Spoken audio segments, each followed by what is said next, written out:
Good morning students. આજે ધોરણ 10 ની અંદર આપણે નવા ટોપિક વિશે ભણવા જઈ રહ્યા છીએ. તમે જાણો છો કે પત્ર વ્યવહાર એ વર્ષોથી આ દુનિયાની અંદર અસ્તિત્વ ધરાવે છે. ભૂતકાળની અંદર પત્ર વ્યવહાર માટે પક્ષીઓનો પણ ઉપયોગ થતો હતો. પક્ષીઓનો ઉપયોગ થયા પછી જ્યારે પ્રિન્ટ મીડિયા એટલે કે કાગળનો આવિષ્કાર થયો, પેનનો આવિષ્કાર થયો, તો કાગળ પેનના માધ્યમથી આપણે એકબીજાને સંદેશો મોકલતા હતા. Now we are living in digital era, means we are surrounded by the digital platforms. Wherever you go, you will find the digital platform. So nowadays people have been using digital platform for sending message from one place to another place, from one person to another person. In digital form, sending a message is called email writing. Email writing, in a sense, it's a kind of letter which can be sent very easily from one place to another place, in any corner of the world, within a click. So આપણે આજે એ email writing વિશે આજે ભણવું છે કે email writing કઈ રીતના કરે, ઈમેલ રાઇટિંગ લખાય કઈ રીતે. હવે ઈમેલ રાઇટિંગ જો તમારે લખવું હોય તો સૌથી પહેલાં એ જરૂરી છે કે તમારી પાસે ઈમેલ એડ્રેસ અથવા ઈમેલ એકાઉન્ટ હોવું જરૂરી છે. પહેલાં શું હતું કે આપણે પત્ર લખતા હતા તો જેને પત્ર મોકલવાનું તો એનું સરનામું આપણે અગાઉ લખતા હતા કે ભાઈ આ જગ્યાએ પહોંચવાનું, આ જગ્યા છે અને આ સરનામું છે, અને પાછળ લખનાર આપણે આપણું નામ લખતા હતા અને આપણું તારીખ અથવા આપણું ઘરનું એડ્રેસ લખતા. અહીંયા એવું નથી. અહીંયા દરેક વ્યક્તિ પોતાનું ઇન્ટરનેટના માધ્યમથી કોઈ પણ ઈમેલ સર્વિસ પ્રોવાઈડ કરનાર કંપનીમાં પોતાનું એકાઉન્ટ ખોલાવી શકે છે.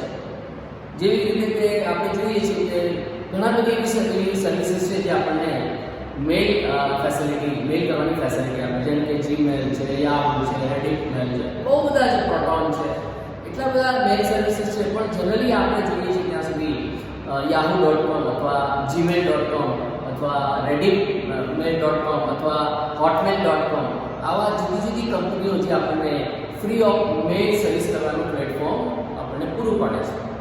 તો સૌથી પહેલાં આપણે ઈમેલ રાઇટિંગની અંદર કઈ રીતના ઈમેલ લખાય એના વિશે જોઈશું.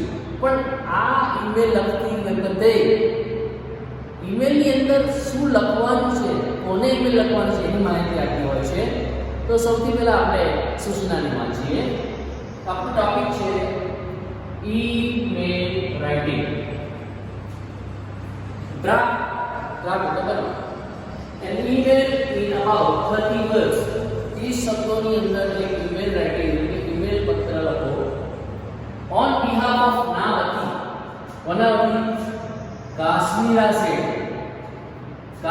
શેઠના વતી to her friend કૈરવી શાહ. એટલે અહીંયા આપણે ઈમેલ લખવાનો છે કોના વતી? કાશ્મીરા શેઠ વતી. કોને લખવાનો છે? કૈરવી શાહ. આ વાતને ક્લિયર થઈ ગઈ કે આપણે આ પત્ર, આ ડિજિટલ પત્ર, આ ઈમેલ છે એ આપણે કાશ્મીરા શેઠના વતી લખવાનું છે. ઓન બિહાફ ઓફ ના વતી કોને લખવાનું છે? કૈરવી શાહ. હવે કૈરવી શાહને પત્ર લખવો ઈમેલ એટલે કૈરવીનું આપણને એડ્રેસ, એનું જીમેલ એકાઉન્ટનું માહિતી હોવી જોઈએ. તો કૈરવીની જીમેલ માહિતી છે kairavishaha@gmail.com. તો આપણને કયા એકાઉન્ટમાં મેલ નાખવાનો છે, કયું એકાઉન્ટ છે જીમેલ એનું એડ્રેસ આપણને મળી ગયું. તો આ એડ્રેસ છે kairavishaha@gmail.com. તો અહીંયા ખ્યાલ રાખજો કોને ઈમેલ લખવાનો છે, કોને લખવાનો છે અને જેને મોકલવાનું છે એનું ઈમેલ એડ્રેસ છે આપણને મળી ગયું. હવે આ ઈમેલ લખવાનો ઉદ્દેશ્ય શું છે? શા માટે આ ઈમેલ લખવાનો છે? તો ઈમેલ લખવાનો છે ઇન્ફોર્મિંગ હર અબાઉટ, એને માહિતી આપવાની. સારી ધ યોગા ડે. તો આપણો વિષય હતો યોગા ડે સેલિબ્રેશન. આપણો સબ્જેક્ટ હતો, વિષય. The Yoga Day celebration held on the university ground. જે યુનિવર્સિટી ગ્રાઉન્ડમાં એનું આયોજન થવાનું છે એવા યોગા ડે આપણે યોગા ડે વિશે પત્ર લખવાનું છે. Kashmir is going to participate in the event. Kashmir જે છે એમાં એ ભાગ લેવાની છે. તો અહીંયા આપણે આ જ્યારે આ નોટિસ આ સૂચનાને સમજીશું બરાબર તો જ આપણે અહીંયા એને ડ્રાફ્ટ કરી શકીશું. અધરવાઇઝ આપણે એને ડ્રાફ્ટ કરી શકીએ નહીં. તો ખ્યાલ આવી ગયો. અહીંયા કાશ્મીર સેટ છે એ ઈમેલ સેન્ડ કરનાર છે. ઈમેલ રિસીવ કરનાર કોણ છે? કાયરવી શાહ. બરાબર છે. તો હવે આપણે ઈમેલ રાઇટિંગ કઈ રીતે લખાય એની શરૂઆત કરીએ. સૌથી પહેલા આપણે જ્યારે પત્ર અંતર્દેશી પત્ર અથવા પોસ્ટકાર્ડ લખતા હતા તો જેને મોકલવાનું એનું સરનામું લખતા હતા. અહીંયા સરનામાની જગ્યાએ જીમેલ એકાઉન્ટનું એડ્રેસ લખવાનું છે. તો જીમેલ એકાઉન્ટ એડ્રેસ કયું છે? kairvishah@gmail.com. તો અહીંયા ટુ કરીને તમારે મને મોકલવાનું છે.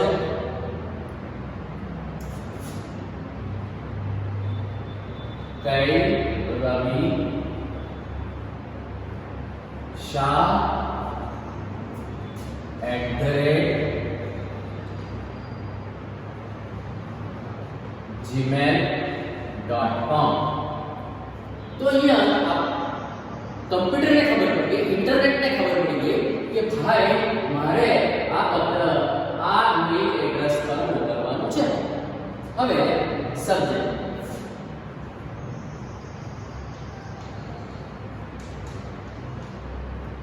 તો વિષય શું છે? The Yoga Day Celebration. The Yoga Day Celebration. હવે આ બંને મિત્રો છે અથવા બંને બહેનો છે. બંને મિત્રો છે. બહેનો ના હોય છે કારણ કે શાહ છે અને સેટ છે. તો આપણે શરૂઆત કરીશું. કોણ લખે છે આ પત્ર? આ લેટર આ પત્ર કોણ લખે છે? કાશ્મીર. બરાબર છે. કોને લખે છે? કાયરવી. એટલે કાશ્મીર કાયરવી કેમ કહે છે? તો વાલી કાયરવી. તો એના માટે લખીશું ડિયર કાયરવી. અહીંયા અલ્પવિરામ કરવાનું અને પછી જ્યારે શરૂઆત કરવાની ડિયર કાયરવી. આ ડિયર અને કાયરવી વચ્ચે જે જગ્યા છે ત્યાંથી આપણે લખવાની શરૂઆત કરવાની. તો કઈ રીતે કરવાનું છે કે I am going to inform about શાના વિશે? about the yoga day celebration.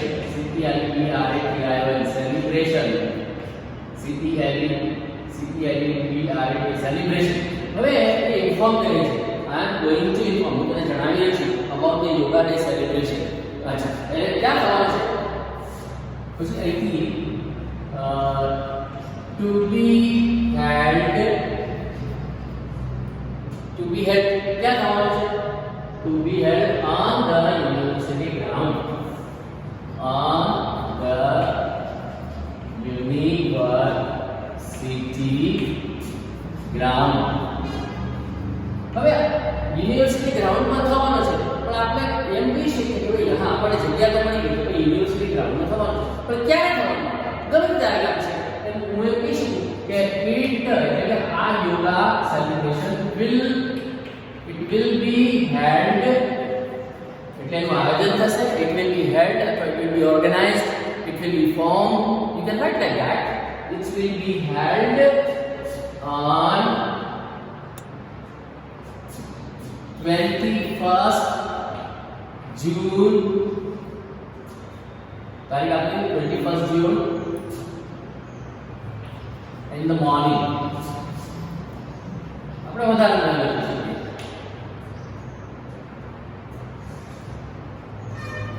પછી એમ લખાય કે ભાઈ આટલું આવી ગયું કે ભાઈ યોગા ક્યાં થવાનું છે, કઈ તારીખે થવાનું છે. હવે શું થશે? એનો પ્રોપર ભાગ લેવાનો.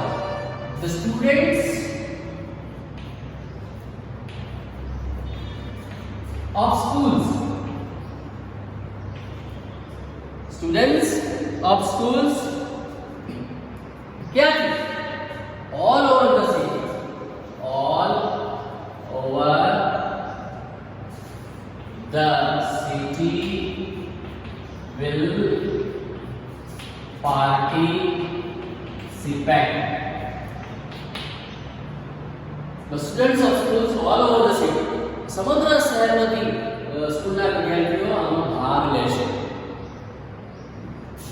The different જુદા જુદા different NGOs એટલે કે નોન ગવર્મેન્ટલ ઓર્ગેનાઇઝેશન, બરાબર, જે સરકારી આધારિત નિર્ધારિત નથી એવા આ સ્વૈચ્છિક સંસ્થાઓ will also take part in this event.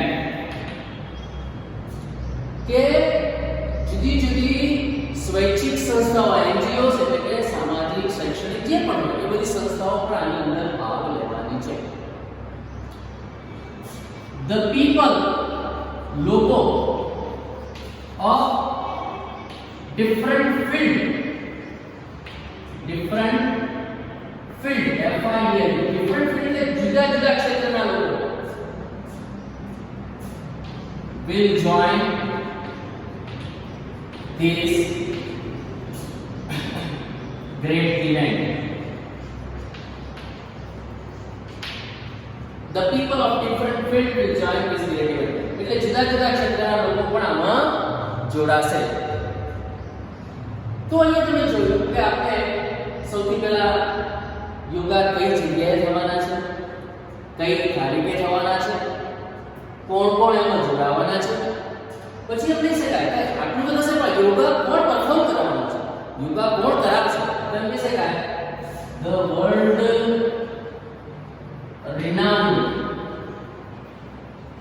the world renowned yoga guru Baba Ramdev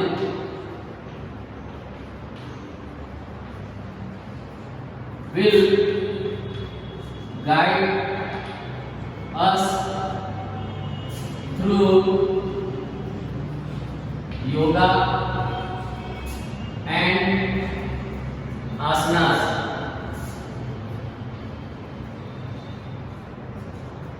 જેમ કે છે કે વર્લ્ડ રિનાઉન્ડ વિશ્વ પ્રખ્યાત એવા યોગા ગુરુ Baba Ramdev will guide us through yoga and asanas. તે યોગા અને આસન દ્વારા આપણને ગાઈડ કરશે, માર્ગદર્શન આપશે. We will follow him according to his instruction.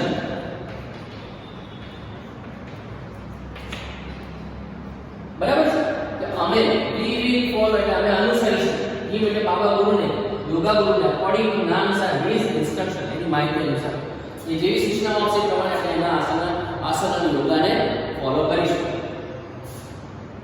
More than 5,000 people are going to join this yoga event.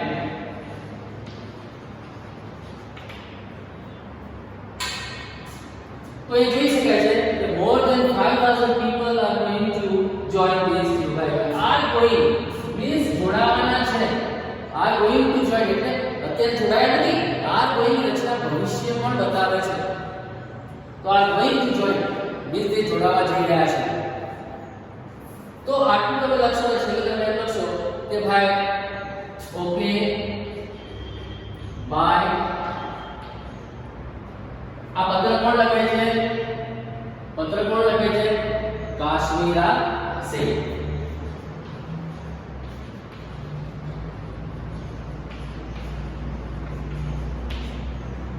તો એ તમે જોઈ શકો છો કે આ રીતના તમે ઈમેલ રાઇટિંગ કરી શકો છો, લખી શકો છો. અહીંયા મેં આખા જે ઈમેલ જે છે એ ઇનબોક્સ કરેલું છે. એવી રીતે તમે પેપરમાં જ્યારે ઈમેલ રાઇટિંગ લખો ત્યારે તમારે ઇનબોક્સ કરવું. તો વિદ્યાર્થી મિત્રો અહીંયા જોઈ શકો છો કે આ રીતના આપણે ઈમેલ રાઇટિંગનું ડેવલપમેન્ટ કરી શકીએ. બહુ જ સરળ શબ્દોની અંદર સ્ટેપ બાય સ્ટેપ અમે આપણે એમાં લખી શકીએ. 30 શબ્દોમાં મેલ રાઇટિંગ લખવાનું છે. 30 શબ્દોની અંદર આપણે ઈમેલ પત્ર એટલે કે ઇલેક્ટ્રોનિક મેલ લખવાનું છે, જે તમારી સમક્ષ છે. ફરીથી રિપીટ કરી દો કે અહીંયા જે છે જેને આપણે પત્ર મોકલવાનો છે, મેલ કરવાનો છે, મેલ વ્યક્તિનું એડ્રેસ છે, એનું એકાઉન્ટ છે, that is called the @gmail.com. What is the subject? Subject is the yoga day celebration. Now કોને પત્ર લખીએ છીએ આપણે? કાયરવી. તો એ લખીશું dear કાયરવી, right? I am going to inform about. હવે જોઈએ તો કે સમય એક્ચ્યુઅલી આ છે ને આખી લીટી છે. અહીંયાની શરૂઆત કરવાની છે. I am going to inform you about the yoga day celebration to be had on the university ground. હું તને જણાવું છું કે યોગા ડે સેલિબ્રેશન યુનિવર્સિટી ગ્રાઉન્ડમાં યોજાવાનો છે. It will be held on 21st June in the morning. 21મી જૂનના સવારે થવાનો છે આ programme. The students of schools allowed to study will participate. બરાબર, શહેરની જુદી સ્કૂલના વિદ્યાર્થીઓ ભાગ લેશે. The different NGOs will also take part in this event. જુદી સ્વૈચ્છિક સંસ્થાઓ પણ એમાં ભાગ લેવાની છે. The people of different field will join this great event. જુદા ક્ષેત્રના લોકો, ચાહે કોઈ પણ, ચાહે સુથાર હોય યા કારીગર હોય અથવા મીન્સ ડિફરન્ટ જુદા ધંધા કરતા એ પ્રકારના માણસો પણ આની અંદર ભાગ લેવાના છે. The world renowned yoga guru Baba Ramdev will guide us through yoga and asanas. વિશ્વ પ્રખ્યાત બાબા રામદેવ આપણને આ યોગાનું માર્ગદર્શન અને આસનનું માર્ગદર્શન આપવાના છે. We will follow you according to his instructions. એની સૂચના પ્રમાણે આપણે પાલન પણ કરીશું. More than 5,000 people are going to join this yoga event. લગભગ 5,000 થી વધારે લોકો આ યોગા ઇવેન્ટની અંદર જોડાવાના છે. ઓકે, બાય કાશ્મીરા સે. So students, this is your email writing and you can do work yourselves. You can write email according to your, you can write email to your friends, to your relatives, to your cousins, to your maybe whatever you are expected to write. Means if you are interested to write your sister, if you are interested to write your uncle, you just try to write down the email through computer, through internet, and if you develop this practice, it will be helpful in future. It will be also helpful in your work where you are going to work. Thank you very much. That's all.